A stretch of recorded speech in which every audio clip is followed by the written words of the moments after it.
Saya mau nanya, apa yang dilakukan para nabi, para rasul harus kita contoh enggak? Jawab dulu.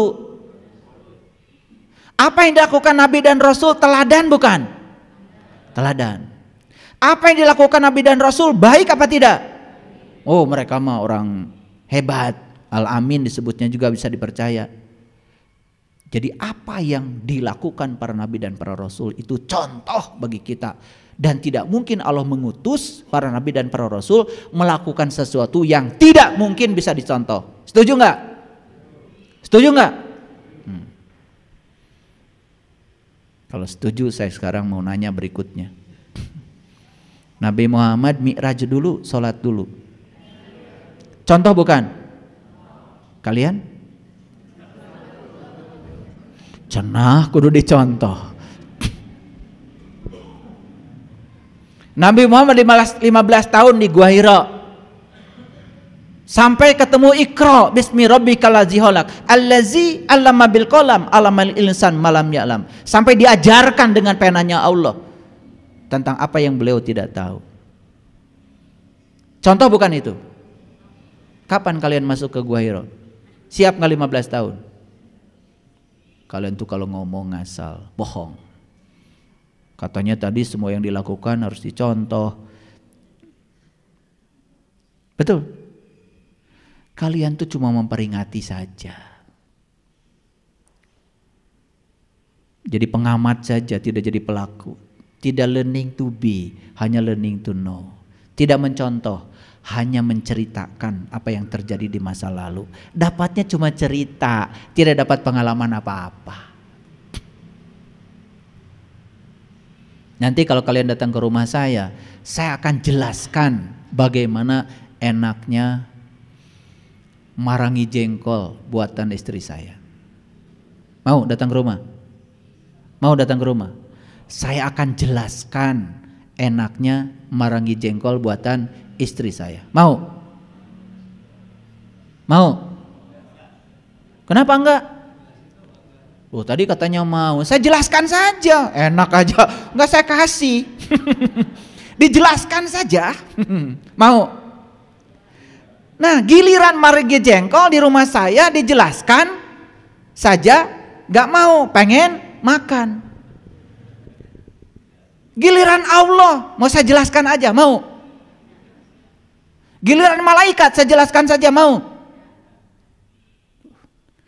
Jadi nggak konsisten kalian itu. Giliran mari jengkol dijelaskan nggak mau, hayang adar. Giliran pengalaman spiritual dijelaskan mau. Mau saya jelaskan surga. Mau dijelaskan atau mau mengalami? Jawab dulu. Mau dijelaskan atau mengalami? Nih saya kasih tahu kalau mau mengalami. Jaga tubuhmu dengan malaikat Ridwan. Ridwan ridho. Apapun yang terjadi dalam hidupmu terima, jangan ditolak. Surga. Titipkan tubuhmu pada malaikat milik ego. Orang lain ngomong tidak sesuai dengan keinginanmu, kamu marah. Orang lain tidak seperti yang kamu mau, kamu marah. Yang membuat kamu marah apa? Milik ego. Neraka. Jalankan. Sok percaya sama saya. Surga dan neraka teh karasa ayeuna. Piraku partahoa itu di neraka teh. Hayang nyiwit saya mah. Itu ni bartah. Da surga dan neraka na jaga. Di akhirat jaga deui. Ayeuna geus caricing di dinya. Kan di Quran dijelaskan, neraka itu bahan bakarnya adalah manusia. Kan dijelaskan di Quran. Mana manusia teh? Mana? Nah, caricing. Bahan bakar neraka itu manusia. Nah, ini bisa jadi bahan bakar. Apa kita tidak mau mengizinkan dirinya untuk tidak menjadi bahan bakar neraka? Sok atau tong kabelem. Batur amak, ngilu amak, kabelem. Betul? Sok kabelem tara.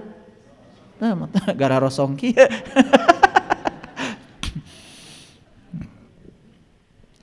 Tidak masalah seberapa banyak kebohongan yang kamu buat. Tetapi yang penting adalah bagaimana kamu membuat kebohongan itu menjadi kenyataan. Ngerti kalimat ini?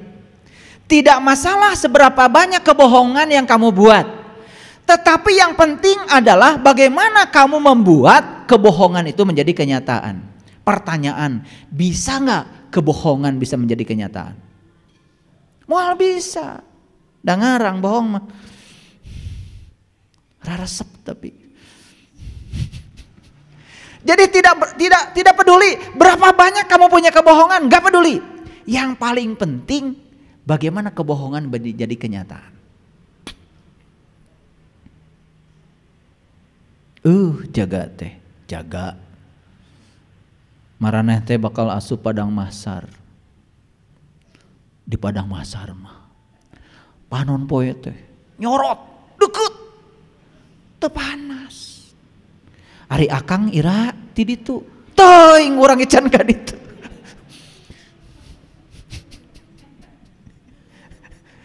Jeung percaya we maraneh mah. Padang mahsyar teh ayeuna. Maka di Quran dikatakan kamu harus menyaksikan bintang di langit yang terdekat, bintang di langit yang terdekat. Di Quran surat An-Najm jaraknya cuman sejengkal. Bisa ayeuna. Disitulah pentingnya kita ketemu dengan guru yang waras. Yang bisa membimbing kita untuk mengalami pengalaman itu sekarang. Akhirat, surga, neraka, padang mahsyar bakal kealaman ayeuna. Kalau sudah lihat matahari sejengkal itu teu panas. Yang ada cuma hangat-hangat air mata. Bagja tenang batin itu. Sanajan duit lo bage tenang we.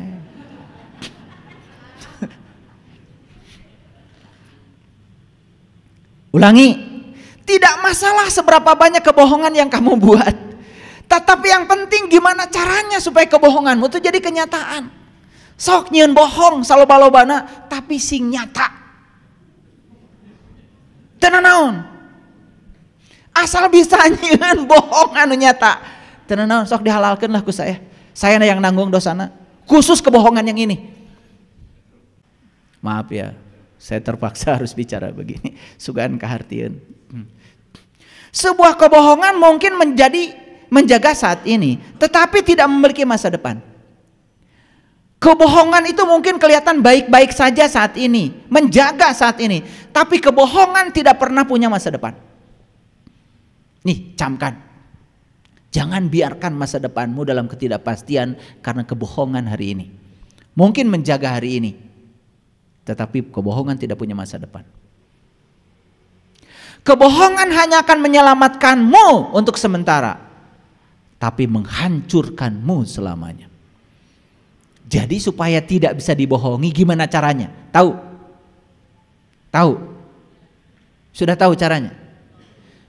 Sadar.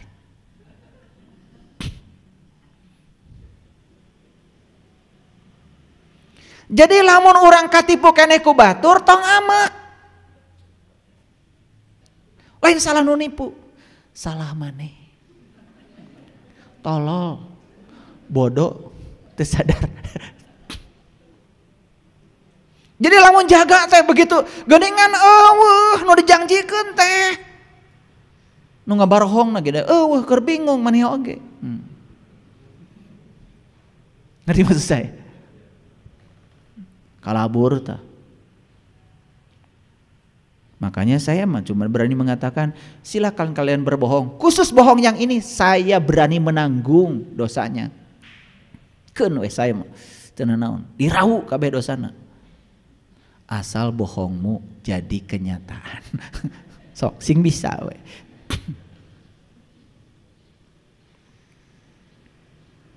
Jadi kebohongan itu akan menyelamatkanmu sementara, tapi menghancurkanmu selamanya.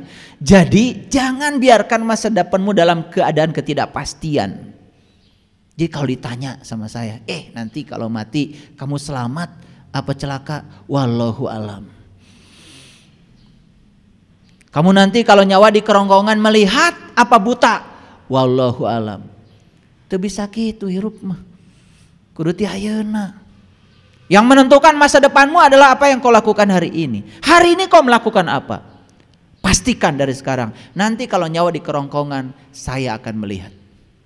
Sesuai dengan perintah Quran. Falaula idza balagatil hulkum wa antum hina idin tangdurun wa nahnu aqrabu ilai minkum walakin la tubsir. Jangan pernah menyembunyikan kebohongan, karena kebenaran akan selalu menemukan jalannya. Seperti bayangan selalu menemukan pemiliknya saat matahari beranjak pergi. Kebenaran yang membuat kita menangis lebih baik daripada kebohongan yang membuat kita tersenyum. Saya bicara sama kalian semuanya hari ini pasti.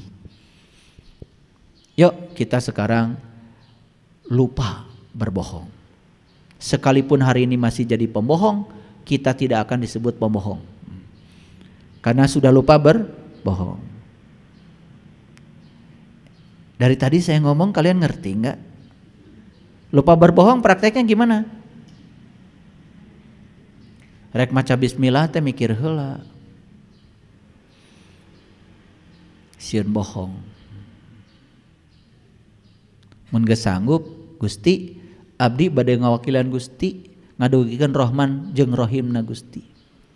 Mun geus nyaahan, geus welasan, asihan, teu cegekan ka batur, sok bismillahirrahmanirrahim. Angkat di bumi teh. Bismillahirrahmanirrahim.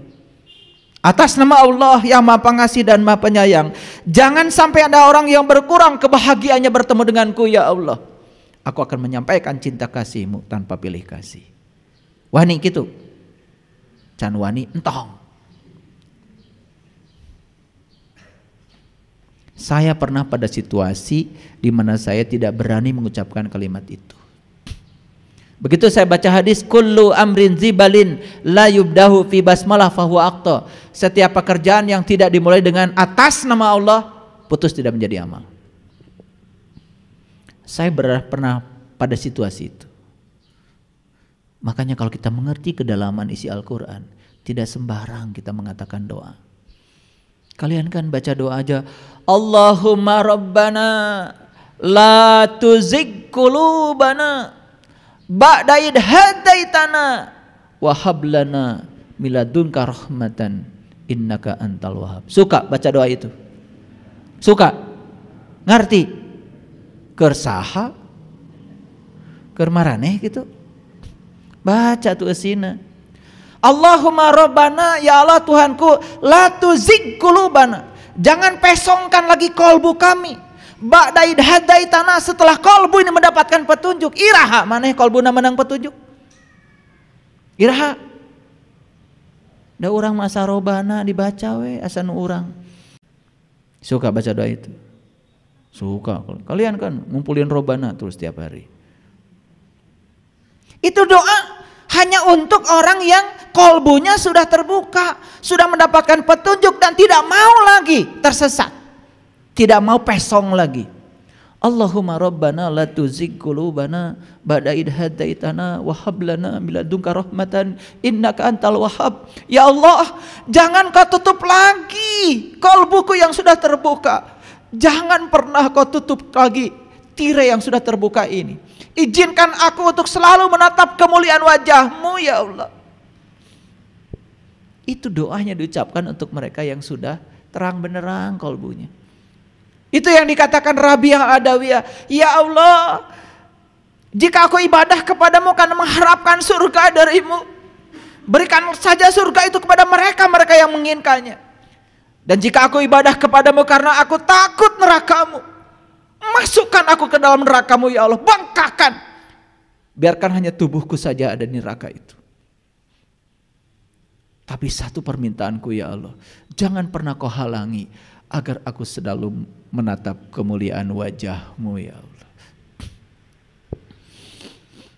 Orang yang sudah tahu terang itu seperti apa rasanya, masuk lagi gelap itu pasti nggak mau.